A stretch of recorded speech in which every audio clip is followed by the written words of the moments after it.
Hello, hello, and welcome back to another episode of Stairway to Redemption. Today, I have a recurrent guest who hasn't been here, who hasn't been a guest for a while, Rich. Rich just recently celebrated it, actually yesterday celebrated his third year anniversary of being sober. And like we did the last two times, he's going to be on the pod to tell us, to share with us his story, part of it, and what does it feel like to be sober for third year in a row, and what's the difference, what did he learn this year. But without further ado, I give you guys Rich. Rich, how are you doing? Good, good. So no, it 3 years. It Yeah. was actually July 25th was 3 years. Yep. So it's actually a little bit over 3 years Uh-huh. because this woman in the group, I'm not gonna mention her name just for whatever reason, Uh-huh. anonymity reasons, and don't want to surprise her or anything. But she had been fighting for years, for 20 years, to get to put 1 year together, and she had trouble, and then she finally got it, and it was we were gonna. She celebrated July 27th. Uh-huh. That's when I was gonna do it for my 3 year, but instead I said, why don't you have it all to yourself? Because it's your first year and you've been looking forward to this for a while. So that's a little bit of the backstory why we celebrated Like yesterday. August 17th. Yeah. So, I mean, it still is something, amazing. And I'm just blessed that, the 3 years, it seems, I don't know, it just seems like such a long time ago Mm. that I was in rehab and I met you and we did all of that, met in rehab and out at Seafield. Yeah. And it's been, I mean, every year I've been doing what I've been doing to keep the focused. Not that I'm not focused, but just to do it for I don't know, maybe it's like I just like doing it every year, Uh-huh. but I do the 12 steps like once a year. And I have to do it again for like after the anniversary, I usually do it just to keep me, I don't know, grounded and, to keep me humble and to go and review things. So then I don't get, um, what do you call it? So I don't Complacent. complain. Yeah. Yeah. And say, oh, I got this or whatever, even though, I was given a little, wristband that says you got this. So yeah, it says you got this. And I remember the first, who was it? Evelyn out at Seafield said, never say that. Oh yeah, your counselor. Yeah. But I mean, that I got to her point was like, you don't want to say you got this and be cocky Mm. and, but you can say the word. Yeah. It's not like I'm all of a sudden I'm wearing this bracelet that says you got this. I'm going to be jinxed. Hopefully not, but Yeah. I get it. but I got to keep certain things in line because otherwise the devil's going to get in Mm-hmm. in my eyes. And it's basically, I have to have, 3 ways to me the devil gets in is lack of Mhm. forgiveness or, keeping a resentment, lack of forgiveness. 2 is, lack of mindfulness and what is your intention on the things that you do. Mhm. And then I think lack of prayer or a spiritual condition.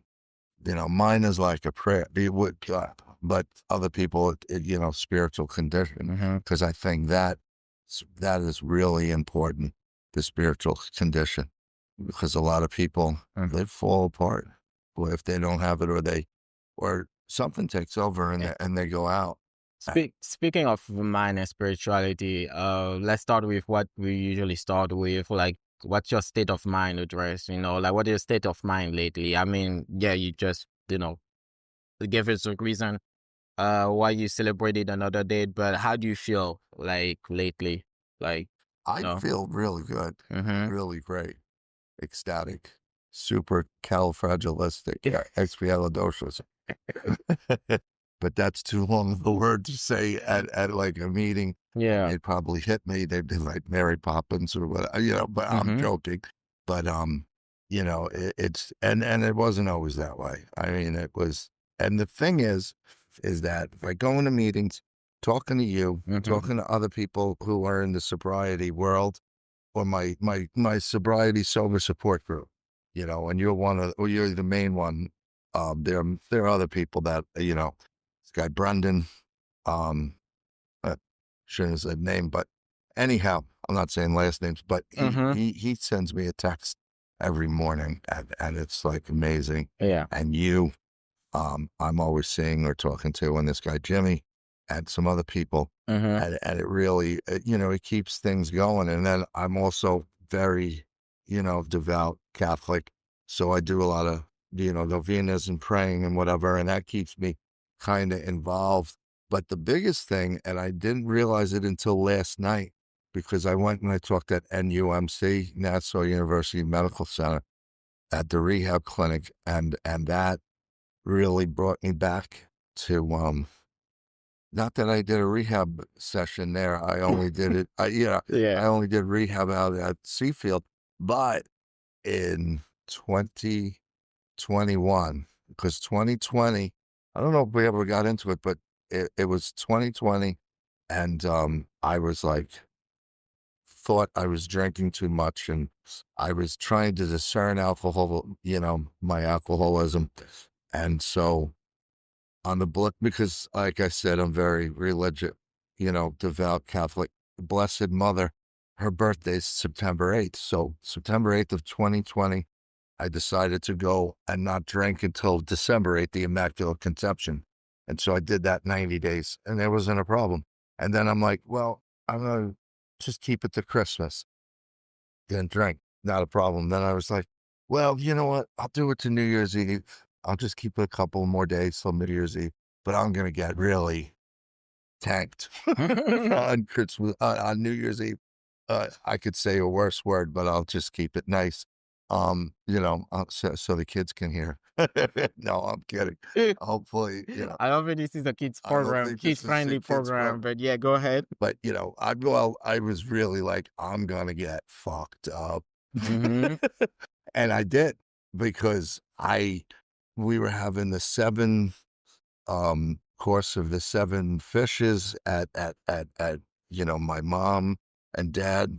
But before we were having dinner, on New Year's Eve, I was like, I'm gonna go lie down for a little bit, and then, I'll come down and we'll eat. And I didn't realize how messed up I got, but I got really bad. And my father, they couldn't wake me up. They couldn't. They were yelling.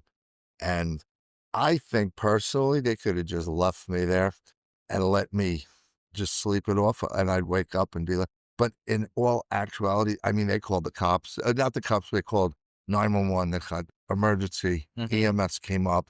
Um, and I was out of it, and they were busy that night, and everybody that, no matter, you could tell them, I want to go to this hospital that was, say, a block away. They're taking everybody to Nassau University Medical Center. It took me there that night, and I thought it was, in retrospect, it was a blessing in disguise that my parents called that in to do that, because it kind of got the ball rolling, even though it really didn't. But you'll hear, I'm going to try to do this quickly. But I went there and I was a belligerent son of a bitch, and I was challenging the cops there. I said, "You're wearing a badge and a gun. Take it off. Let's have a fight. I don't deserve to be here." And I said it probably like a little bit worse, but I said, because they were like, blah, blah, blah. And I was like, "You're just being tough because you have a badge and a gun." I'm Yeah. like, "Take that off and let's go." And that was the ego and whatever in me, and belligerent. I ripped all the tubes out that the nurses put in. I told some of the doctors to go F themselves, that they didn't know what they were doing, and Yeah. that I should not have been there, and it was an overreaction on the EMS's part, this and that, and that. My parents called, but it was an overreaction to rush me to the hospital, and they were gonna actually kick me out of the hospital and send me home drunk as a skunk, Mhm. as I was. But the doctor or whoever was in charge called my mom. She called my brother-in-law. He came there, and he was like, "What's going on?" Calmed me down, and I stayed there for 3 days, and it was just basically like a respite, just like a little country club, rest and Yeah. relaxation for 3 or 4 days because all my numbers were crazy and this and that. But the thing that I was telling this I came rolling back because when I was speaking at NUMC last night, and, it came rolling back because then I was like, "Well, that was 20 to 21. What happened for a year and a half?" Yeah. So, you know what I mean? Like, most people that would go to emergency Same room room and for be like, admitted yeah. for 4 days or Uh-huh. 3 days, whatever it was either 3 or 4 days, would say, "Hey, Houston, we got a problem here." Yeah. And the thing was that No, that keep going. that Mhm. we didn't, I didn't realize. And I remember specifically saying to my brother-in-law when he was picking me up and driving me back, I was like, I don't have a problem. I'm good. I don't have a problem." And, you know, it's that gonna be No, a no, that's problem? fine. Okay. Yeah. That I have a problem. And so, we went back. He picked me up from the hospital, dropped me off, and I walked up to the liquor store right when he pulled out of the driveway. That was January 5th or 4th or 3rd of 2021. I Mhm. didn't go into rehab until July 25th, 2022. Yeah. So where the hell did that year and a half go? Mhm. And I was discerning, Yeah. I'm not an alcoholic. I'm Mhm. not an alcoholic. I was hiding alcohol, not hiding it, but I was putting it in a locked cabinet. I would drink as much, and then I would lock it up, and then I would be like, I would say, "I'm done for the night," but lock it up, and then I'd be like, "You know what? I need one more. I have one more and one more," and then the bottle was down to nothing, and I'm like, "Can't leave that much alcohol left," so I would Yeah. finish the whole bottle up, and so that went on, and then it was like, uh, I was still, doing things, working, going to church every day, praying, "God help me, God help me, God help me," and it happened, but like that, still nothing happened, and then it was July 4th. I was we were having a barbecue, and I was barbecuing steaks, ribs, chicken, hamburgers, whatever, and then I let myself on fire, not with AA. I literally fell into the fire Yeah. and let myself on fire. And this is what's crazy. That was Mhm. the second, and my mom put me out with a fire extinguisher. We all know this story, but I was thinking about all this, and it's like that didn't even make me sober up. Yeah. Like, you would figure going to the emergency room, spending Mhm. 4 days, you got a problem. Lighting yourself on fire, you got a problem.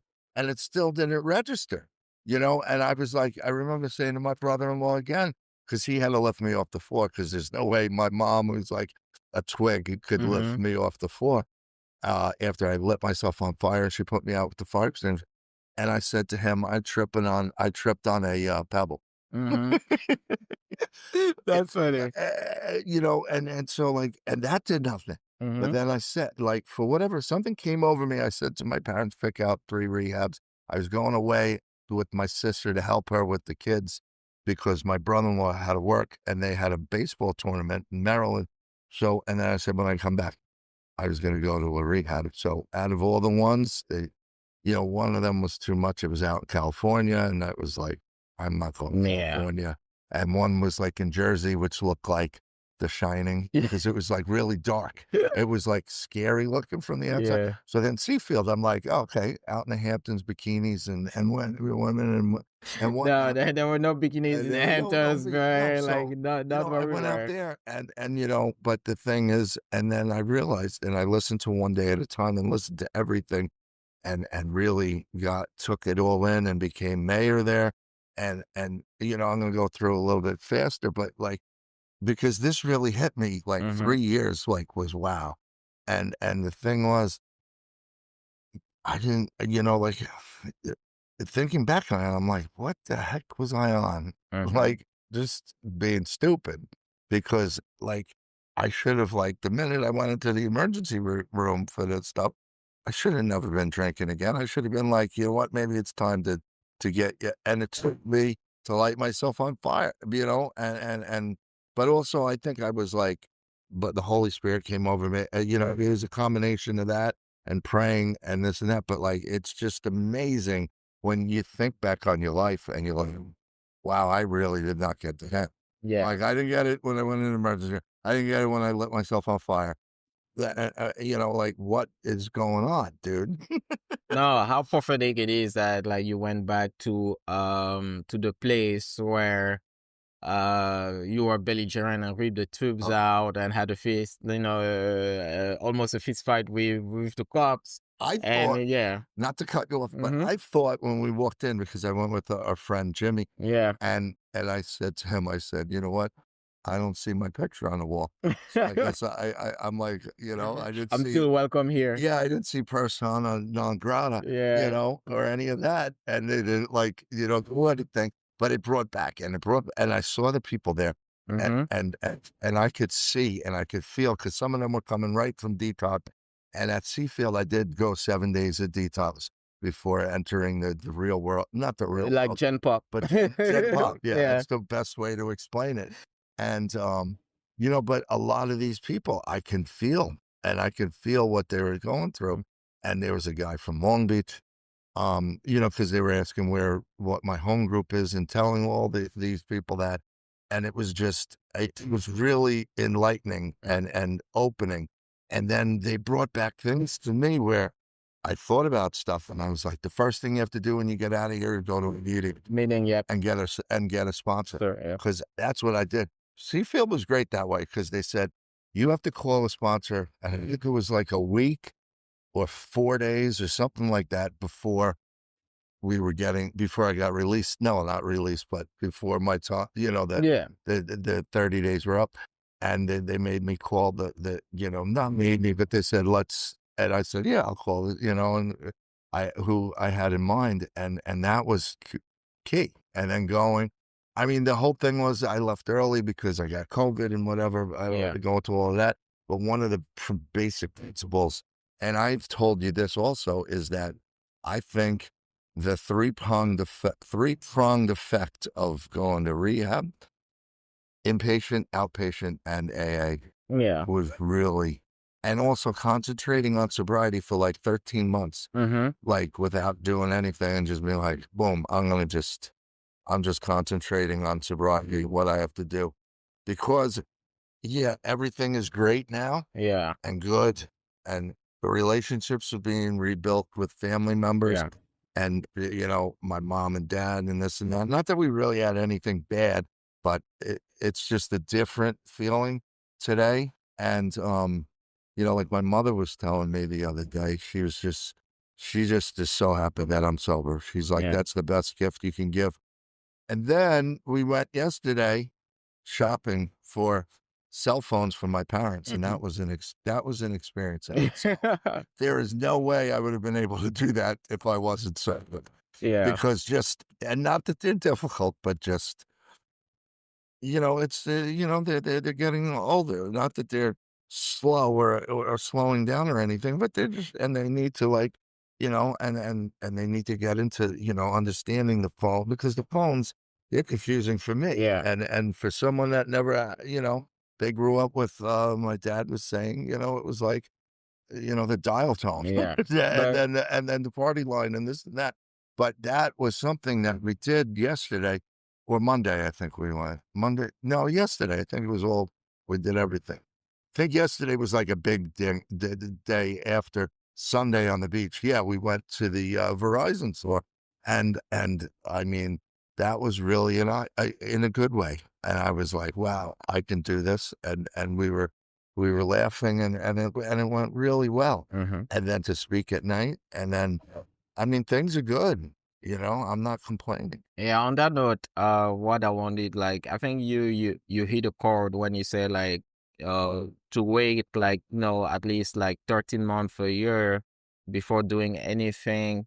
Sometimes like, I'm against like those hard time, don't date in the first year, no major decision in 90 days, that kind of stuff. But I understand the idea behind it because one, we are still under the influence somehow of, like, our old habits die hard. And also, I think it's necessary to lay the foundation, to lay some good foundation for your recovery, Don't to wait to get off the pink cloud. Because once everything is rosy and everything is going great and you're sober, that's great. But let's see how you react in your first confrontation, or your first, when you're facing conflict, or confrontation for the first time. and that came a lot with me. Yeah. Don't get me wrong. Yes, 13 months, I didn't do anything. What I meant by not doing anything Mm-hmm. was I didn't work. Mm-hmm. And the thing, I didn't turn business away, but I had a lot of renewal commissions coming in, and I had some money saved up, and my family helped me out. So in that sense, I did not have to go and get new people, new clients. But, I made some, Yeah, you it talked about wasn't it. like Yeah. I just said, "Oh, you know what? I'm just concentrating on sobriety." Yeah. I felt, a relationship, and it wasn't a romantic. It was, like when I got sober, I wanted everybody to be sober. So this woman, and I was helping her, and I thought she really, and it could have damaged me, but I didn't go at it, but, because she was an interesting woman, Yeah. and her, and the thing was, you could tell that I was like not going to meet, and then, and I thought that because I was helping her and I was doing things to help her get sober, that didn't need meetings. Yeah. And that is a misnomer. And I don't know, the grace of God, something I didn't pick up, because there were some trying times with her.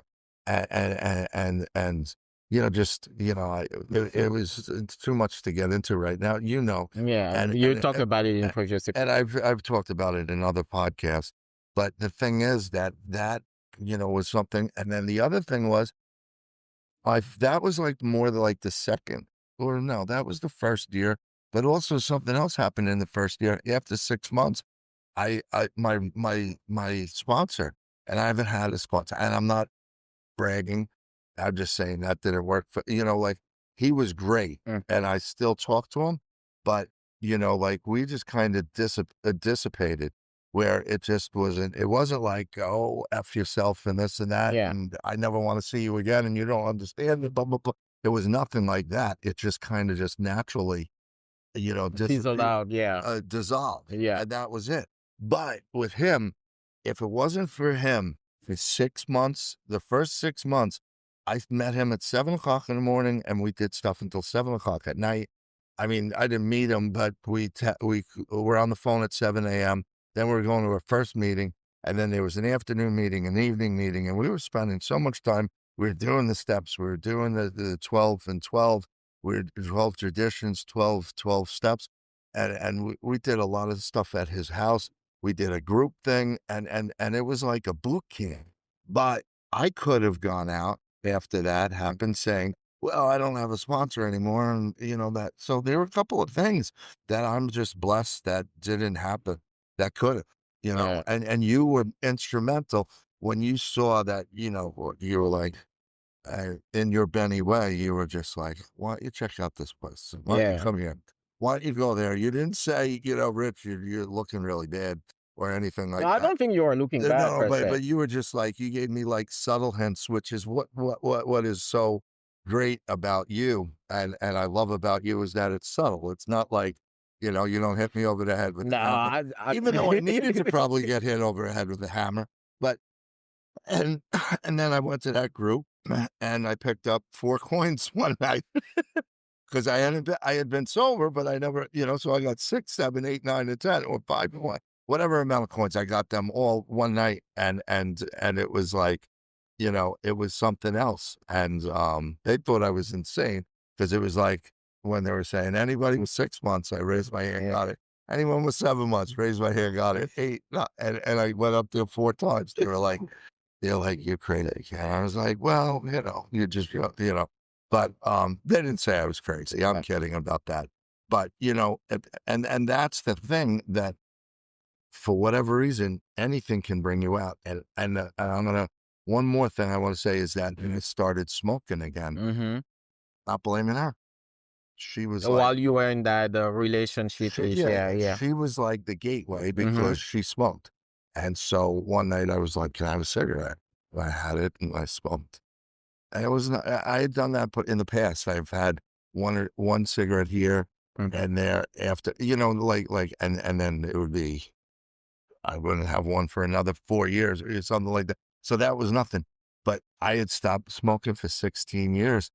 And then that time, and then I started buying packs. I knew when I was buying packs, then I was back to smoking. And then I was vaping.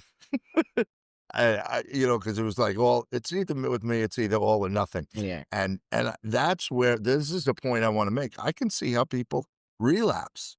It just takes one thing and one little thing and "Oh, have a sip. Oh, have this." Yeah. But, "Oh, let me have a cigarette." And then but now I'm 2 years quit. I haven't had or maybe a year and a half, but it's close. I really haven't put a time on it, but I did have that relapse, and then I haven't had a cigarette since, and so I can understand where, you wanna just try something, you Yeah, know? I get it. Yeah, like me personally, I'm not a preacher. I'm not gonna be like, oh, you need to do this. It's just I was concerned about you because of how overly invested I thought you were in that relationship. And we talk about that. Like it was not romantic. It was just like you wanted to help somebody because we were all in outpatient and you wanted everybody to get sober and help them, like like we were supposed to help each other out, right? And I understand that, but I'm going to go back to it later. What I wanted to ask you was like what you mentioned earlier. So your sober date was July 25th, but you decided to give that day away to a new celebrant who was gonna have their 1 year that year. All right. There are like there's some groups who celebrate um who let the first years have their celebrant, right? Who lets the first year celebrant have their day. That's what I Right. meant. And not our group. Like our group, you celebrate on your day. If Doesn't there's like matter. doesn't matter if there's There could be other 10 people, people but you didn't have to do that. But you did it anyway. Why was it so important for you to let that person have that day? because I watched the progression of her from day one, Mm-hmm. to where she was, where I saw her and I was scared of her. No, no, no. Like I just was like, like we were being in line for coffee, and I'm like, no, no, you go first, because I was afraid she was going to spill coffee on me if I caught her in line or something. No, Yeah. I'm kidding, but no, no, but I saw the progression from when she first came into that, and then hearing her story and how she had been trying for 20 Mm-hmm. years to get to put one full year together. Yeah. And not that, like, if she didn't have 20 years Yeah. or trying 20 years, I still think, to me, and I'm weird, but I just think that 1 year is a monumental because not a lot of people do that. Yeah. Not a lot of people make it, so I think that's just my personal opinion, and I wasn't gonna make any I wasn't gonna make a suggestion or anything. It's just something I did for her, and I saw her, and she appreciated it tremendously. You did that on your own, and I commend you for that. And that was great. You said that also that not a lot of people make it, right? Not everybody makes it to 1 year, but we're talking earlier that among those who made it, we see a lot of 1 year, 2 years, maybe three, and then we see some people with 10 years, like 4, 6, 4, 5, 6, 7. It's kind of rare.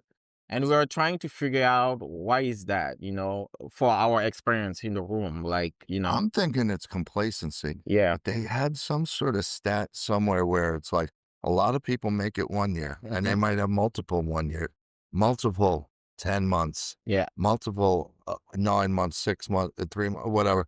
And, but then you see 2 years, three, but then you don't see like whenever you hear, well, we're celebrating this anniversary. So, and mostly you hear they're celebrating 1 year. yep, And then you hear someone who might be 2 and 3, and then very rare 5, 6, and 7, because then it usually jumps to now he's 25 yeah. Oh or no, she's it's 25. 35. Because that's what I've been hearing. Yeah, It's like 35, 30, 25, 20, and maybe someone's 12 years after, say, they relapse. There was one guy or one girl that had put some time and relapsed, and then now it's another 12 years, yeah, but, I don't know why that is, and I think, to me, lack of it has to be complacency and hmm, maybe just thinking you don't need to go to the rooms. yeah, You don't need to talk to someone, or you don't need to, "Oh, I got this," and then you sit home, and then you do it, and then all of a sudden you see a beer commercial, and you're like, "You know what?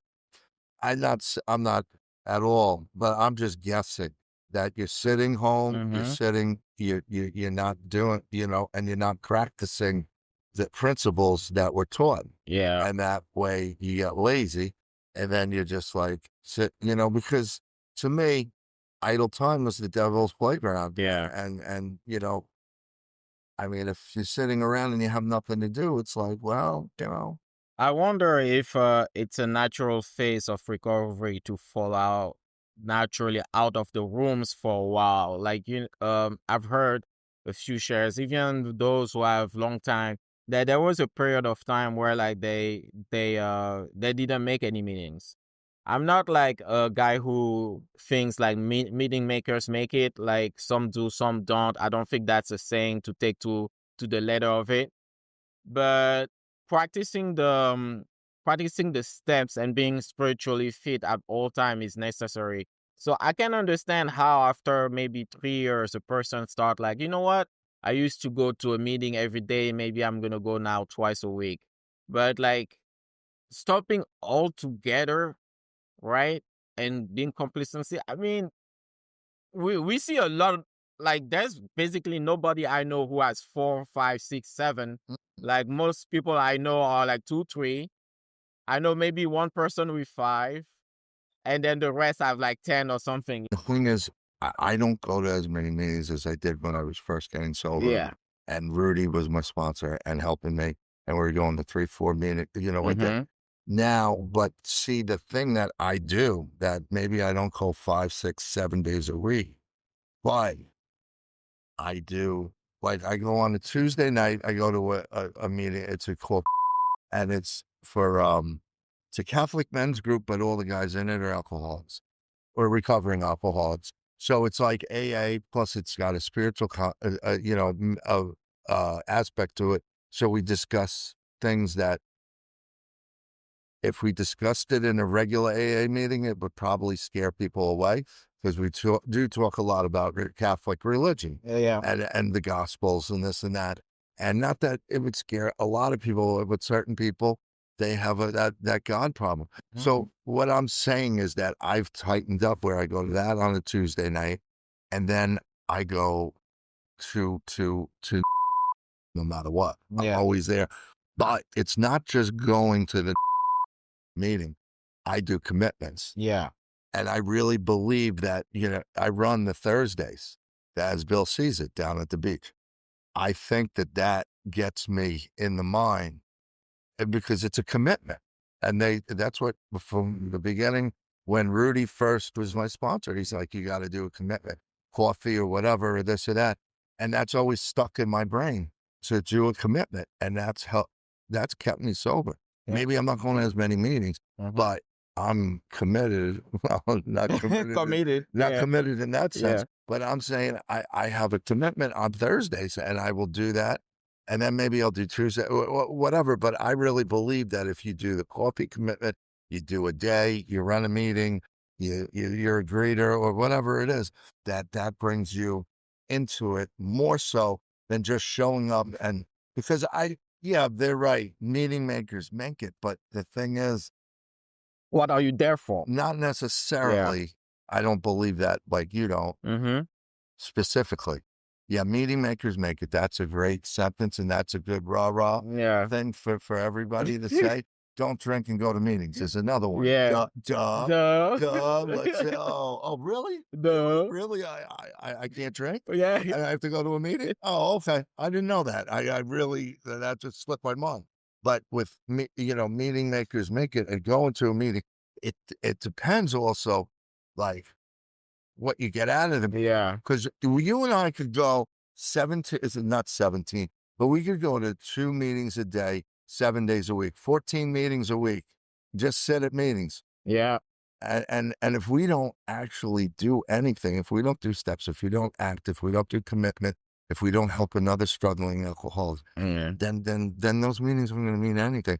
It's just gonna be like mental, uh, it's just gonna be like, No, you're fine. oh, is it I'm just thinking. like mental masturbation Yeah. where it's like, well, or, like, okay, Checklist. Yeah. so check mark, check Yeah. mark. I went to that meeting. I went to that meeting because we see it in the meetings. Yeah. And some people piss me off that they're like, we're not even done with our meeting. And they're like, oh, I got to go. Load leave to another They meeting. leave Yeah, I've like, seen they that. leave like, our meeting closes at 9:15. It's 8:15 to 9:15 on the beach if Yeah. anybody's interested.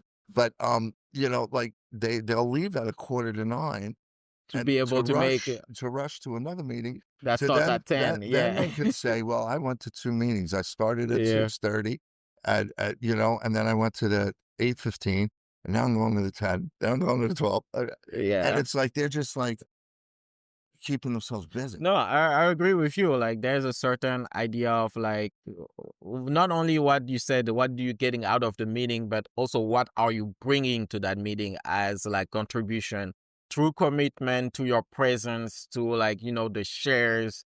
Because even the share, somebody can relate and you can maybe offer a solution or like, what went through. And that identification, that share might help another one. And, you know, something just came across my mind, and I want your opinion on it. I think, yeah, the reason we don't see many 4, 5, 6 years in the rooms has to do with some validation, external validation, because the many people have 1 year, right? A lot of people can make it to 1 year. Among those who make it to 1 year, like, right, because the support around the first years is great. Then the supports become less, 2 years. Then 3 years, that's the last time that everybody, that you even share your day count. People usually don't share day count after a year. But like, that's like, people start forgetting about you. They're like, oh yeah, he's just sober, but we don't know how much time. So there's not real like external validation there, right? And you have that gray area where you don't have 5 yet and you don't have 10. When people have 10, like 10 is a big number, right? You get celebrated. So there's that shadow realm where, like, for lack of better word, we don't reward as much the people who have those years, those 4, 5, 7, 8, as much as we do those who have 10 or those who have 1, 2, 3, right? And I wonder if the relapse is also correlated to the lack of validation. And you basically, how do you feel when like, I think you have to be cognizant of your time. And you don't have to go shout it from the rooftops and you don't have to shout it at meetings. yeah, This is me. yeah, And it's gotta be, like every so often, and I don't do it like I'll just pick up the phone and look at the app and be like, wow, like 2 years mm-hmm, and 4 months. Now, I mean, yes, I celebrated 3, but I would always look and then I would bring it up at a meeting, not on purpose. Just be like, wow, today's 2.5 years for me. That's great because they don't really after that first year when you're a rock star, they Mm-hmm. don't really celebrate. No, There's yeah. only one other group, and I think it's in Baldwin. They give out an 18-month chip. So it's like a year and a half. But after that, they're just, yeah. Yeah. And I think that for me, it would be like I was like, wow, 2.5 months, 2 years and 10 months, and I just kept it in my mind Mm-hmm. and just reminding myself, wow, it's increasing and I'm doing it and I'm being aware. And I think that's the only reason I think I don't know why people, maybe they get complacent, like we were saying, Yeah. after a year. And some people, they're like, a year was so hard. I've been trying for so many years. Mm-hmm. That's like, and what is it that an old timer had told me was like, the first year is a gift. Yeah. The second year is when you start putting the work in. Yep. And that got me nervous. Yeah. Like, and the thing is, I not that I show it outwardly or I say it, Mm-hmm. but in the back of my mind, I'm just scared. So No, like, I'm always looking at mine, not always, but I'm always trying to say, like, this is what I do. I do this. The 25th of every month, I celebrate. I just, and with my family, I send a text out and I'm like, it's 25th. Can you believe it? And it's like, I know, and I did 2 years, 10 months, 2 years, 11, and yeah. 3, then on the 25th of this month, I will say it's 3 years, 1 month. Can you believe it? But that's just within my family. I Yeah. don't do that with everybody. No, yeah, I understand what you mean. And even if I didn't do it with my family, I keep it in the back of my head Right. because the 25th means that I should play that number. Because I honestly, like, I always like on the 25th of the month, it's like, Mm-hmm. I just, it makes me, I just remember. And that has kept me, I don't know, maybe I'm weird, but that has at least kept me in the present of like, okay, guess what's coming up on the 25th? I Yeah. don't know. No, Because I I see you and I feel you for what you're saying. Like, how come we don't have when they make announcements? Oh, and he's celebrating too. She's celebrating too. yeah. She's celebrating four. No, it's usually that big jump. I don't know why. Yeah, I think maybe external validation has to do because I've seen some people I've seen ways that people celebrated 1 year where like I was in a city and I know some people in a group in the city and one person was confirming to me that they were struggling because they had their first year and all the attention of the first year went away, right? After they had their chip.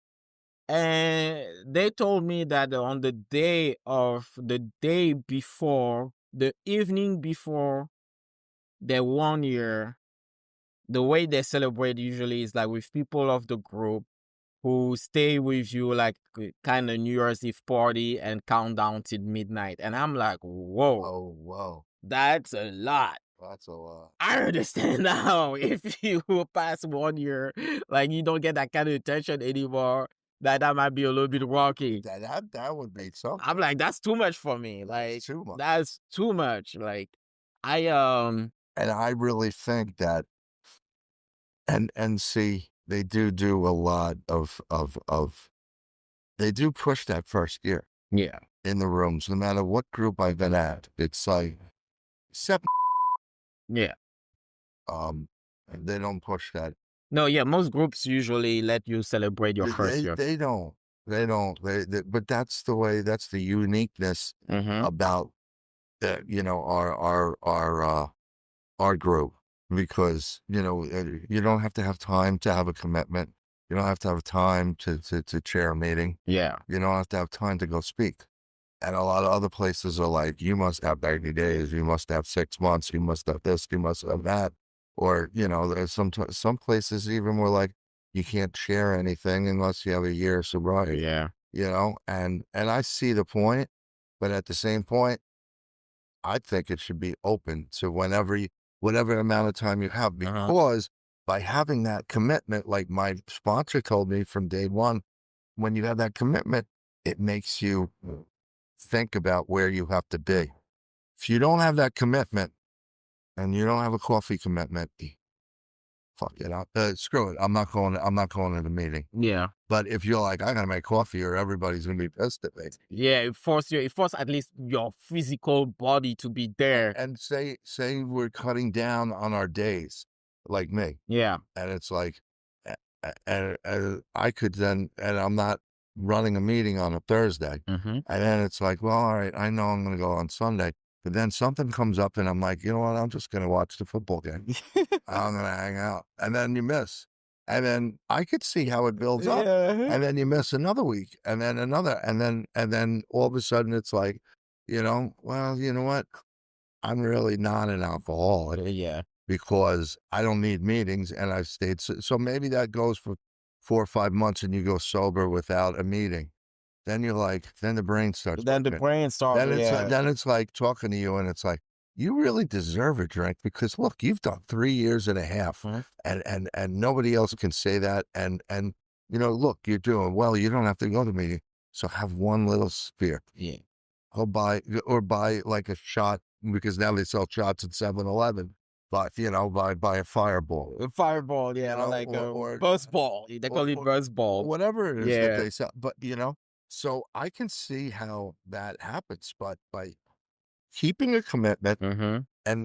and also I think with being a member of a group and knowing that the last Sunday of the month, no matter what, I have to go down there Yeah. for a business meeting and be a part of that and be a part of contributing to parties. Mm-hmm. Like we have the end of the year party and we have the other party for the Yeah. anniversary and to bring stuff to that.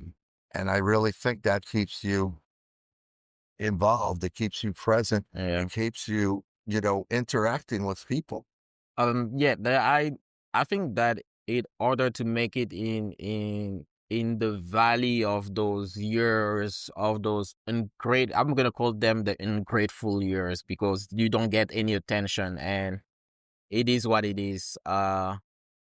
To make it through it because you're not gonna get the same validation as you used to when you have 1, 2, 3. I think to make it to this, like the idea of having an ambition greater than ourselves is preponderant. Like we talk about service, but like having to help another one and not thinking doing it for doing it just for the sake of the virtue is a way to me. Like, forget about like the thanks or like how you look or your ego. Yeah. Because like it's not gonna be there for a while. Like, no, like it's not gonna be there for a while. And to make it there and nobody gives a shit that you have 5 years or like 4 years. I mean, nobody comes really you not being the center of attention, not even being the center of attention, not having that much recognition for what you going through, because also there's an assumption that if you're in those years you kind of have it figured out, like, right, like, oh, you good, like it's 4 years, like nothing happened, but life still is still happening, right? Well, what was it? With the marriage, and this has nothing to do with AA, but it's Yeah. just things pop into my mind. And I was thinking about Marilyn Monroe and the 7-year itch. That movie was about like after 7 years, you get the itch. So what is it keeping you away from like the itch of wanting to drink? Yeah. Like how many years is it? And the thing is, you have to just keep on working at it. Mm-hmm. And like the minute you stop working, you stop reading, you stop being spiritually fit, you stop helping somebody. Like, oh, will you do this? Nah. Like someone calls me up like last night. Jimmy was like, can you come with me? Hey, do you want to come speak at NUMC? Mm-hmm. And I could have been like, nah. Yeah. I could have been like, nah, I really don't want to. But I was like, yeah, I'll go. Because see, speaking and doing commitments, it not only helps other people be sober, but it helps you be sober. Mm-hmm. When you speak at a meeting, it helps you stay sober. Yeah. As crazy as that sounds, it does. No, it does. Because you're like, hopefully you're helping, Yeah. something you say that one person will like take. Last night I forget what I said. Sometimes I forget what I said, No, me, and probably you too, yeah, but it hit a couple of people, and they said they came up to me afterwards, yeah, they're like, "Sometimes we get no-shows here, and it really stinks," and they're like and sometimes they're like and then we have counselors, hmm they're like, that have never picked up a drink in their life, and they might be good counselors. I'm yeah, not trying to start a thing with that, but, like, to some people that, they don't have the empathy, yeah, like and was talking last night to the people, and I remember back in Seafield, there's a woman that was talking in a meeting, and she never touched a drug or a drink. She was lecturing on someone, and there are 3 guys that fell asleep in the back row, and they had just gotten out of detox, and you're dead when you yeah. I remember that day. She kicked them out. and she Yeah, kicked them out because yeah, she thought that they were falling asleep on her lecture, and it's like, "Look, honey," they're not honey, but it's like, "Look, yeah. it's not all about you, You. it's about the patient. hmm That's who you wanna reach, Yeah, and by you're thinking it's all about you, yeah. by She took it saying by personal. and you took it personal that they're falling asleep. They're not falling asleep on you, they just got out of detox, Yeah. so they're dead to the world. Well, hmm not dead to the world, but they're beat up. Yeah. And of course they're gonna all they wanna do is sleep because they were taking all sorts of drugs to keep them up, Yeah. and now they don't do that anymore. And, so that was something last night we were talking about, and hmm these people really were touched by the 2 of us coming because they were like, sometimes there are no-shows, and they're like, "And you guys, members who come from" they're like, "That's why AA is so good, because there's not someone who's gonna run a meeting or talk at an AA meeting and say, 'I've never touched a drug or an alcohol or Yeah. alcohol in my life, Yeah. but I've read about it, and this is what I'm gonna tell you at an AA meeting.' No way. No way. No way, Charlie. No way are you gonna do that and get away with it. You might try it, but Yeah. people are not gonna because you're not gonna have the empathy of like, yeah, I know what it's like Yeah. that, you're drinking that, you're having that drink, you know? No, but that's true because even the steps, the when you read the big book, they emphasize on the idea of on that part of identifying with the person.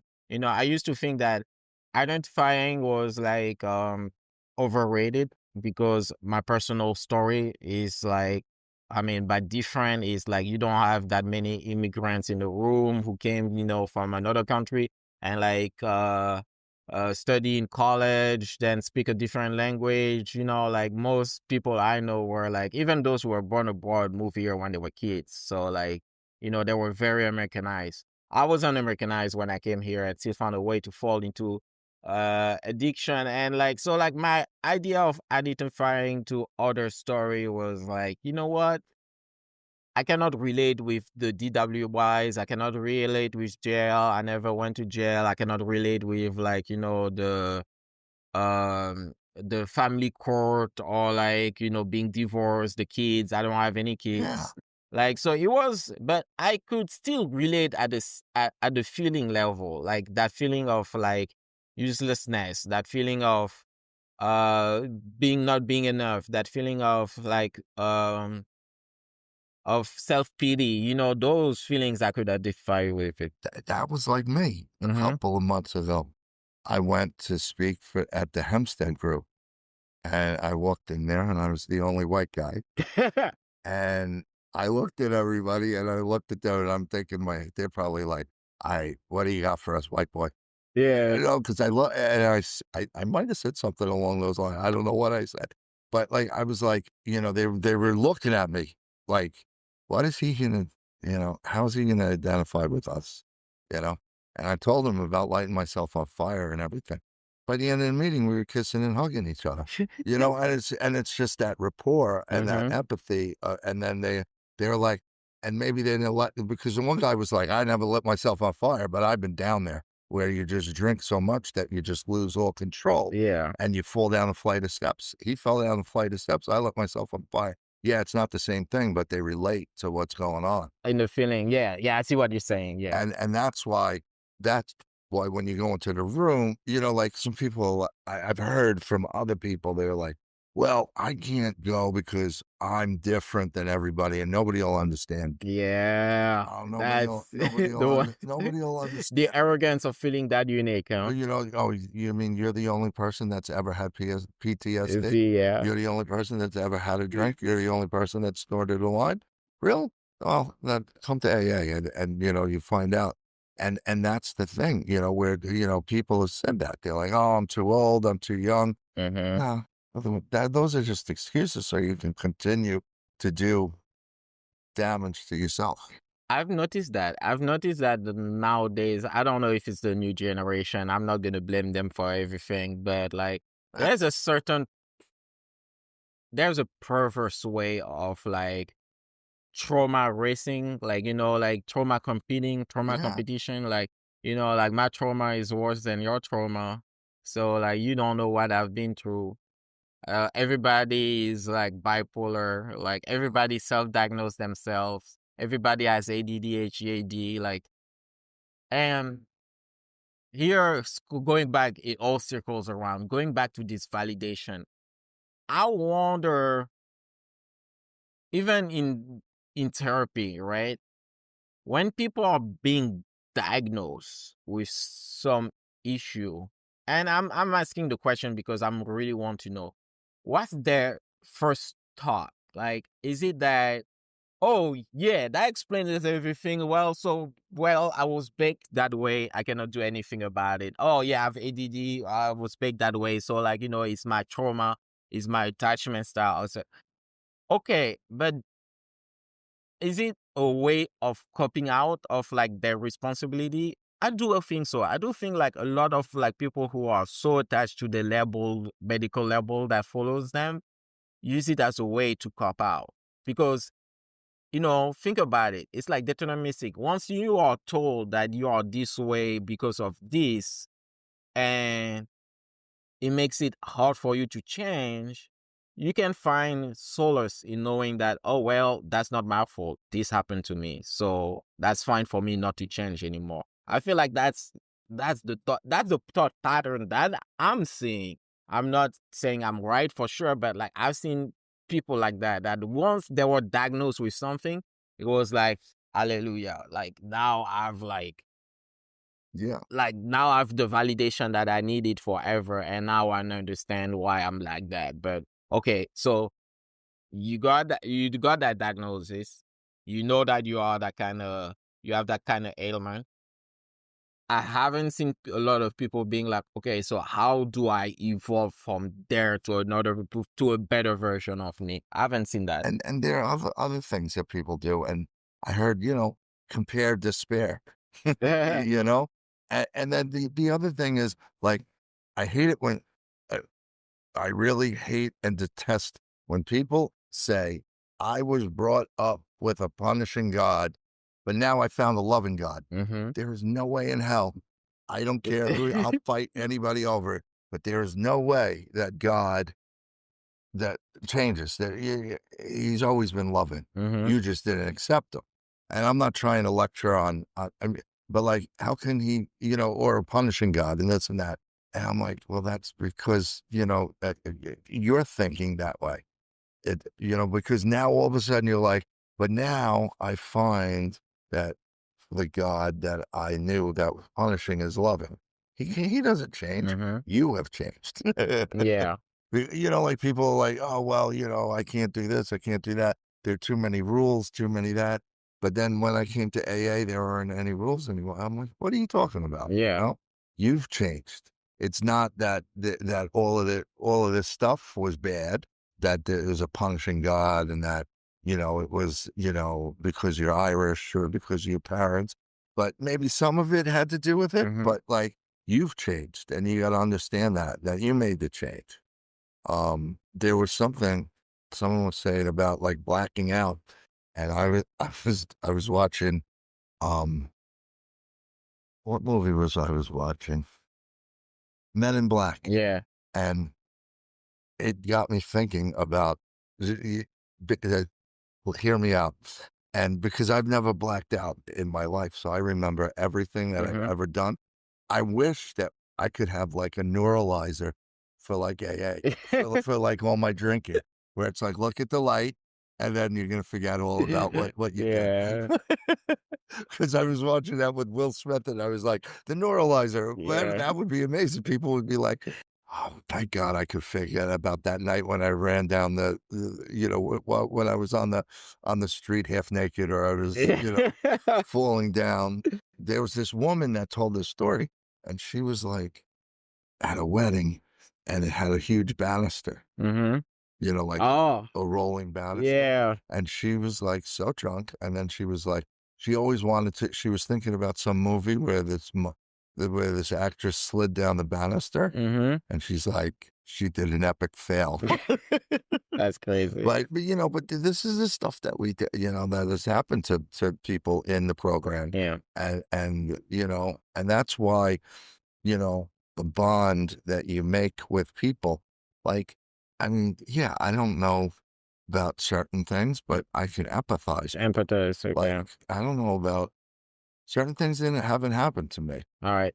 And like you were saying, like, I've never been, I'm the same with you. No DWI, Mhm. no, losing a Jail, job, yeah. no jail time, no losing a car, home, or whatever. Yeah. But the thing is that yet, and Yeah. we stopped it before it happened. Yeah. Because if we continued on our path, Oh, one way or the other, you or I would have had, like you could just got your license if you didn't go to AA. You know what I mean? Like, yeah. and If I started, like, driving say before, you were yeah, driving before you got your, you know what I mean? When before I you were got sober, drinking, yeah. who knows what Who would have knows? Yeah. happened, True that. and a lot of things, Alright. you know. We're hitting the 1 hour mark here, so last question.